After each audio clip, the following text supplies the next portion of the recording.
నమస్తే, welcome to our channel. మాజీ మంత్రి కాకాని గోవర్ధన్ రెడ్డిని పోలీసులు అరెస్ట్ చేశారు. మరి ఈ అరెస్ట్ పైన స్పందిస్తూ అనిల్ కుమార్ యాదవ్ కీలక వ్యాఖ్యలు చేశారు. చిన్న స్థాయి కార్యకర్త నుంచి మాజీ ఎమ్మెల్యేలు, మాజీ మంత్రులు, వైసీపీ నేతలందరినీ కూడా అక్రమ అరెస్టులు చేస్తుంది కూటమి ప్రభుత్వం. అభివృద్ధి లేదు, సంక్షేమం లేదు అంటూ ఆయన తీవ్ర స్థాయిలో ధ్వజమెత్తారు. దీనిపైన పూర్తిగా విశ్లేషించడానికి మనతో పాటుగా ఉన్నారు ప్రముఖ రాజకీయ సామాజిక విశ్లేషకులు అరసుమెల్లి శ్రీనివాస్ గారు. సార్ నమస్తే. నమస్కారం అండి. కాకాని గోవర్ధన్ రెడ్డికి ఇప్పటికే 4 సార్లు నోటీసులు ఇచ్చారు. ఆయన నిందితుడిగా ఈ క్వార్జ్ అక్రమ మైనింగ్ కేసులో ఉన్నాడని తెలిసిన వెంటనే ఆయన పరారీ అయ్యారు సార్. మరి మొత్తానికి నిన్నైతే అరెస్ట్ చేయడం జరిగింది. మరి ఈ నేపథ్యంలోనే అనిల్ కుమార్ యాదవ్ చేసినటువంటి వ్యాఖ్యలను ఏ విధంగా చూడాలి? చిన్న స్థాయి కార్యకర్తను మొదలుపెట్టుకుని వైసీపీ కీలక నేతల అందరినీ కూడా అక్రమ అరెస్టులు చేస్తుంది, కూటమి ప్రభుత్వం ఇబ్బంది పెడుతుంది, అసలు అభివృద్ధి లేదు, సంక్షేమం లేదు అంటూ ఆయన వ్యాఖ్యానించిన వ్యాఖ్యలను ఏ విధంగా చూడాలంటారు? ఇప్పుడు కాకాని గోవర్ధన్ రెడ్డి మీద ప్రస్తుత అరెస్టు క్వాడ్జ్ అక్రమ తవ్వకాల మీద. క్వాడ్జ్ అయితే అక్రమ తవ్వకాలు జరిగినాయి. లీజు తీసుకున్నది 1 ఎకరం అనుకోండి, 100 ఎకరాలు తవ్వుతారు. అంటే అది అక్రమమే కదా. సాధారణంగా అందరూ చేస్తారు పని. దొరికినోడు దొంగ, దొరకకపోతే దొర. నువ్వు దొరికావు కదా, దొరకనోటి సంగతి మళ్ళీ దొరికినప్పుడు చూసుకోవచ్చు. నువ్వు ప్రస్తుతానికి అయితే దొరికావు. దొరికిన తర్వాత నువ్వు మామూలుగానే మీకు ఏ అధికారం లేకపోతేనే, మీకు ఏ సంబంధం లేకపోతేనే ఎదటోటి పల్లెల్లో తీసుకు తినేసే అలవాటు మీకు. అటువంటిది నువ్వు అధికారంలోకి వచ్చి జగన్మోహన్ రెడ్డి హయాంలో నీకన్నా పెద్ద దొంగ ముఖ్య స్థానంలో ఉన్నప్పుడు నిన్ను ఎవడ ఆపగలుగుతాడు? మామూలుగానే మీకు అధికార దాహం, ధనదాహం, పెత్తనం చేయాలి, పెత్తందారీ వ్యవస్థ నడిపించాలని కోరుకుంటారు. ఇది శాంపిల్ చిన్నదే మీరు చేసిన. వాళ్ళు చూపించేది 250 కోట్లు, 300 కోట్లు చేతులు మారిని అక్రమార్జన చేసేవు అది ఇది అని చెప్తున్నారు. కానీ 1000 కోట్లు ఉంటుంది. మీరు ఏది కూడా 100 కోట్లు దాటి ఎప్పుడో పోయారు. మీరు అన్నీ 1000 కోట్లే. 1000 నుంచి లక్షల్లోకి వెళ్ళిపోయారు. మీరు ఈ చిన్న చిన్న మిఠాయి పొట్లాలకు మీరు పెద్ద ఆశపడరు. అది మీ గ్యాంగ్కి ఇచ్చుకుంటారు, మీ చిన్న గ్యాంగ్. ఇప్పుడు అనిల్ కుమార్ యాదవ్ ఒక ప్రెస్ మీట్ పెట్టి మాట్లాడుతూ ఉన్నాడు. ఆయన స్వాతంత్ర్యం వచ్చిన తర్వాత ఇంత దారుణమైన అక్రమ అరెస్టులు ఎప్పుడు చూడలేదు అంటున్నాడు ఆయన. నిజంగా నేను అనిల్ కుమార్ గారిని అడుగుతూ ఉన్నాను, మీరు ఒక రకంగా చెడు పార్టీలో ఉన్న ఒక మంచి యువనాయకుడు. మీరు ఒక దూకుడు స్వభావం, మంచి వాగ్దాటి, డేరింగ్ అండ్ డాషింగ్ ఉన్న రాజకీయాల్లో ఇప్పుడు యువతకి నచ్చే క్యారెక్టర్ మీది. కానీ మీరు జగన్మోహన్ రెడ్డి గ్యాంగ్లో చేరి ఆ దొంగల ముఠాలో సభ్యుడైపోయారు. దానివల్ల తాత్కాలికంగా మీకు ఒక రెబల్ అనేటువంటి మంచి ఆకర్షణ మీ యూత్లో ఉండొచ్చు, కానీ భవిష్యత్ రాజకీయాల్లో మీకు దెబ్బది. అంటే మీ కెరీర్ చిన్న వయసులోనే ముగిసిపోబోతుంది. అటువంటి అవలక్షణాలు, విధానాలు ఉన్న పార్టీల్లో పనిచేయటం వల్ల దాన్ని అటువంటి నాయకుడిని మీరు ప్రైజ్ చేసి అటువంటి నాయకుడి నాయకత్వంలో అతనిలాగే వ్యవహరించడం వల్ల మీ చెడ్డ పేరు వస్తుంది. సరే, ప్రజలందరూ కాంట్రించి ఉమ్మేసి మీ విధానాలు నచ్చలేదు, మీరు చేసింది తప్పు కాబట్టి మిమ్మల్ని ఓడిస్తున్నామని తిరుగుబాటు చేశారు. అప్పుడైనా మీలో పశ్చాత్తాపం, పరివర్తన, మార్పు వచ్చి మీరు ఎందుకు ఓడిపోయారో తెలుసుకుని, చూసుకుని, సరి చేసుకుని మళ్ళీ రాజకీయాలు చేయాలి. అది మానేసి స్వాతంత్రం వచ్చిన తర్వాత ఇటువంటి అక్రమ అంటే జగన్మోహన్ రెడ్డి 2019 నుంచి 24 వరకు చేసిన చాలా మంచి అరెస్టులా? ఈ ప్రశ్న వెంటనే వస్తుంది. మీరేం చేస్తున్నారో ఇప్పుడు ఈ ప్రభుత్వం చేస్తున్నదాన్ని, ఈ ప్రభుత్వం తీసుకున్న చర్యల్ని, అరెస్టుల్ని వాళ్ళ కేడర్ కానీ రాష్ట్రంలో మెజారిటీ ప్రజలు అసలు నచ్చట్లేదు. వాళ్ళకి మిమ్మల్ని ఎందుకు వదిలేసారు రా బాబుని తిట్టుకుంటున్నారు. వాళ్ళు మామూలుగా తిట్టట్లేదు, చాలా దారుణంగా తిడుతున్నారు, విమర్శిస్తున్నారు, కఠినంగా మాట్లాడుతున్నారు ఈ ప్రభుత్వం పట్ల. చంద్రబాబు నాయుడు గారి నాయకత్వానికే ఆయన సమర్థతను ప్రశ్నిస్తున్నారు. ఆయనకున్న క్వాలిఫికేషన్ ఏంటి? Best administrator. ఆయన పరిపాలనా దక్షతకే సవాల్ విసురుతున్నారు ప్రజలు. ఏంటయ్యా ఇదని అడుగుతున్నారు. అంటే ఈ సంవత్సరం పాటు అసలు మిమ్మల్ని వదిలేశారు. ఇవాళ కాకాని గోవర్ధన్ రెడ్డి అనేటువంటి వాడు పెద్ద వికెట్. ఇప్పుడు వరకు జరిగిన అరెస్టులు ఏమున్నాయి? నిజంగానే పిల్లి బిత్తిరిగాళ్ళని అరెస్ట్ చేశారు. వాళ్ళు అసలు లెక్కలోకి రాని మనుషులు వాళ్ళు. అందులో ఒక ఎంపీ అతను ఉన్నాడు. అతను కూడా వదిలేసిన తర్వాత మళ్ళీ అతనంతటా అతను గొయ్యి తవ్వుకుని మళ్ళీ పోయాడు. నేను బయట ఉండండి, నేను లోపల పోవాల్సిందే అని వాళ్ళు లోపల పడి దాన్ని ఏం చేస్తారు ఎవడన్నానే? బయటకు వచ్చి దాడులు చేసి కొట్టమని చెప్పారు ఎవడన్నానే? అది ఆహ్వానించదగ్గదా? మీరు చెప్పండి. ఇప్పుడు అతను ఏదో కేసులో వెళ్ళాడు, ఓ మర్డర్ కేసులో బయటకు వచ్చాడు బెయిల్ మీద. అతను మళ్ళీ ఒకళ్ళ మీద దాడి చేసి జైలుకి వెళ్ళమని చెప్పారు ఎవరన్నా? కూటమి చెప్పిందా? అతని బుద్ధిని బట్టే కదా అతను వెళ్ళాడు, అతని స్వభావాన్ని బట్టే, అతని నేర ప్రవృత్తిని బట్టే కదా. అలాగే కాకాని గోవర్ధన్ రెడ్డి గారు అరెస్ట్ని అక్రమం అని ఎలాగంటాడండి? అతను అధికారంలో లేనప్పుడు కూడా ఇంతకన్నా దుర్మార్గంగా వ్యవహరించాడు. అతని మీద నకిలీ మద్యం సరఫరా చేసిన కేసు ఉంది. సోమిరెడ్డి చంద్రమోహన్ రెడ్డి గారి మీద ఆరోపణలు చేసి అసత్య ఆరోపణలు చేయడమే కాకుండా ఫోర్జరీ డాక్యుమెంట్లు సృష్టించడన ఆ నేరం, ఆ కేసు కూడా నమోదై ఉంది. ఆ విషయంలో సోమిరెడ్డి చంద్రమోహన్ రెడ్డి గారు కోర్టులో గెలిచాడు కూడా. అయినా అతని మీద చర్యలు లేదు. ఈ ప్రభుత్వం ఉంది కాబట్టి చర్యలు తీసుకోలేదు. అంతకుముందు నకిలీ మద్యం కేసులో ఇప్పుడున్న కూటమి ప్రభుత్వమే ఉంది 14 నుంచి 19 వరకు, వాళ్ళు చర్యలు తీసుకోలేదు. వాళ్ళు చిన్న పాము కదా అని చెప్పి వదిలేస్తే అది తర్వాత కట్ల పాము అయి కాళ్ళకు చుట్టేసుకుని కాటేసింది వాళ్ళని. అతను చేసిన అవినీతి ఒక లెక్క కనబడుతుంది, కానీ అరాచకం మహాపాపం కూడా చేశాడు అతను. అరాచకం అంటే అతను ఎదురుగా నిలబడి సోమిరెడ్డి చంద్రమోహన్ రెడ్డి గారిని, వాళ్ళందరూ బంధువులే, అతని వయసు కూడా గౌరవం ఇవ్వకుండా, అతని సీనియారిటీని మర్యాద ఇవ్వకుండా అతను నడి రోడ్డు మీద అతని మీద దాడి చేశారు. అతను ఇలా అక్రమాలను ప్రశ్నించిన వాళ్ళన్నా మాయం చేసేసారు. ఎవడన్నా నోరెత్తి అడగడానికి సరిపడా ఆ క్వాడ్యమైన్ల దగ్గరికి వెళ్ళి ఎవడన్నా అక్కడ ఉన్నవాళ్ళు తరివేశారు. పుంకాలుగా ఉన్నాయి దాని మీద స్టోరీలు. అవన్నీ వస్తాయి. ఇప్పుడు కోర్టు హాల్లో ఈయన సోమిరెడ్డి చంద్రమోహన్ రెడ్డి గారి కేసు విషయంలో ఆ కోర్టు స్టోర్ రూమ్లో దొంగలు పడి ఎత్తుకెళ్ళిపోయారంట. అంటే ఈయన మంత్రి అవ్వక ముందు రోజు. దాన్ని ఆ జిల్లా ఎస్పీ వచ్చి సిగ్గు లేకుండా చెప్తాడు. అసలు ఇలాంటి వాళ్ళందరినీ అతను మంచి ఆఫీసరు, మంచి పేరు తెచ్చుకున్న వాళ్ళంతా. రాజశేఖరుడు వచ్చినప్పుడు సగం మంది గుళ్ళిపోయారు. జగన్మోహన్ రెడ్డి వచ్చిందో మిగతా కొళ్ళబెట్టేసాడు మెట్రో వాళ్ళందరినీ. సగం గుళ్ళిపోయిన పోండి ఏం చేస్తాం, కొంచెం ఆ పైన కోసి తింటాం. ఇతను పూర్తిగా కొళ్ళబెట్టేసాడు, ఇంకా తినడానికి దేనికి పనికి రాకుండా. అలాగా ఇతను ఇప్పుడు సరే ఇతను తప్పు చేయలేదు, నువ్వు చెప్పిన దారి కరెక్టే, చాలా మంచివాడు, సౌమ్యుడు, సహృదయుడు, జగన్మోహన్ రెడ్డి చెప్తాడు కదా, అంతంత మాత్రమే చెప్పేవాడు కదా. అలాగే ఇతను చాలా మంచివాడే. మరి ఎందుకు దాక్కున్నాడు? నువ్వు నిజాయితీపరుడై నువ్వు తప్పు చేయలేదనుకుంటే నీ అంతటి నువ్వే, నీ మీద కేసు నమోదైందంటే నీ అంతటి నువ్వే వాలంటరీగా వచ్చి ఏం విచారణ చేసుకుంటారో చేసుకోండి, నేను ఏమీ తప్పు చేయలేదు అని నువ్వు క్లాష్కి వెళ్ళిపోవాలా.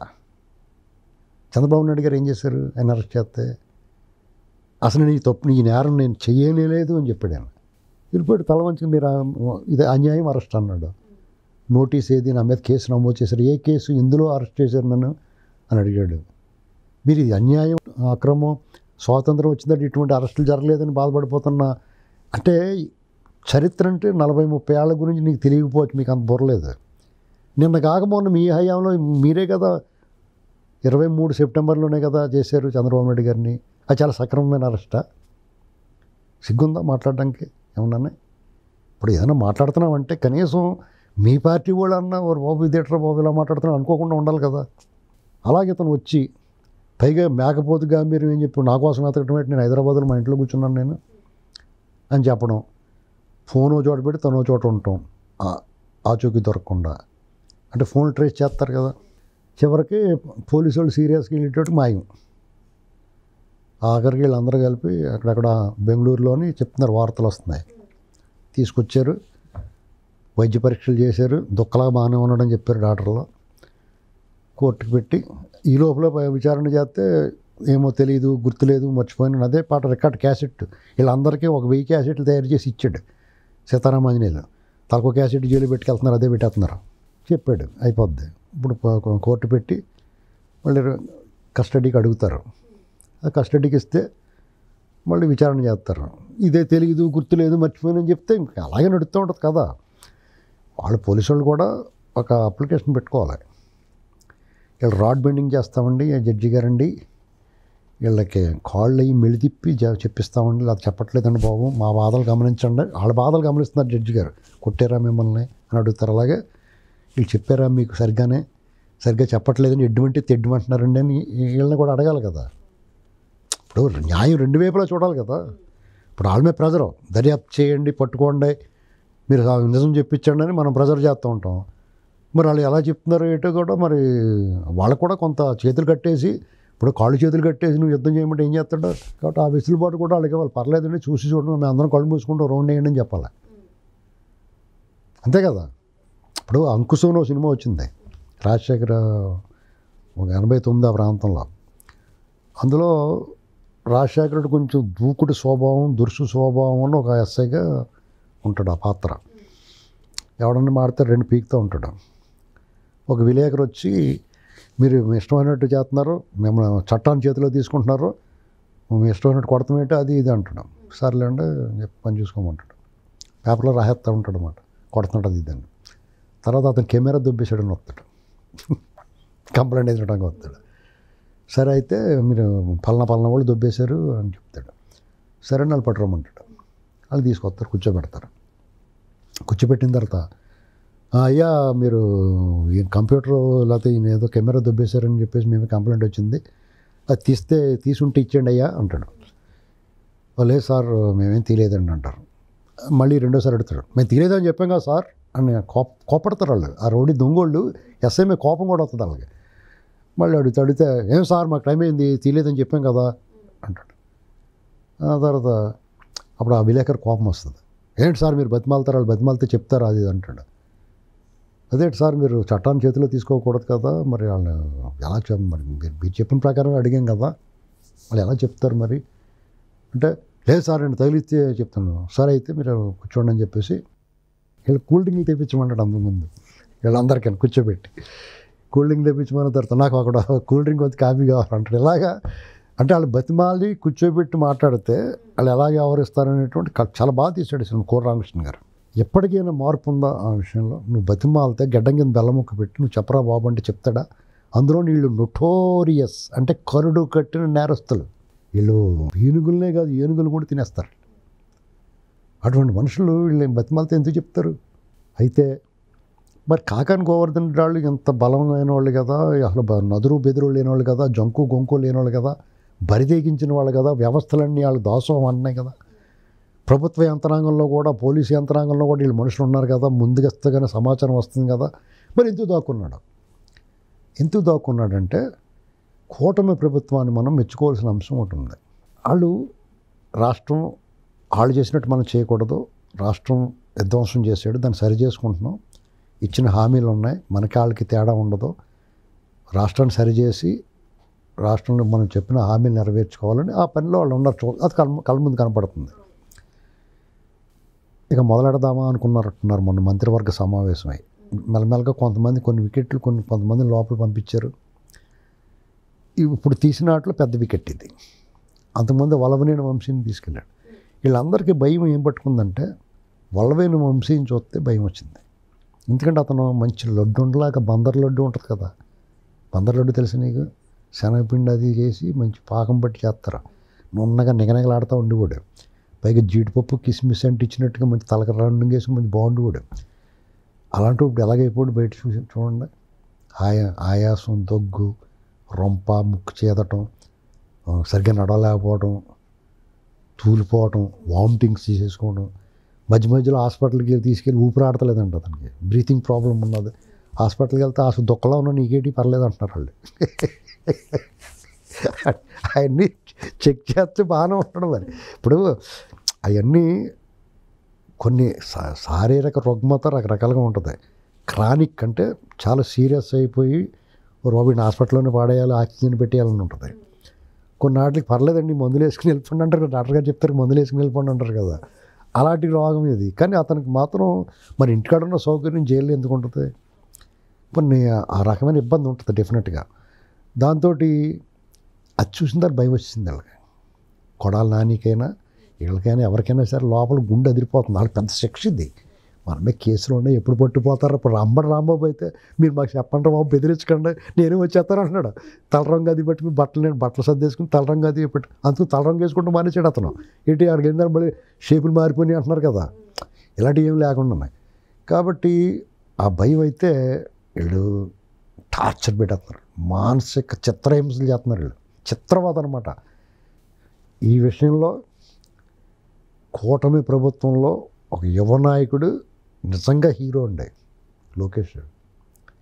వాళ్ళ కార్యకర్తలకు ఏం హామీ ఇచ్చాడు, ఎవరిని వదలం, ఎక్కడ దాక్కున్నా పట్టుకొస్తాం, అట్టుకి అట్టున్నారు కాదు 3 అట్లు పెడతా అన్నాడు, వీళ్ళకి 6 అట్లు పెడుతున్నారు. ఇప్పుడు ఒకటి దొరికాడా పీటీ వారెంట్తో రాష్ట్ర పర్యటన చేయాలి, దొరకలేదా ఈ వంశీనాళ్ళని చూసి గజగజ వణికేస్తూ ఉండాలి.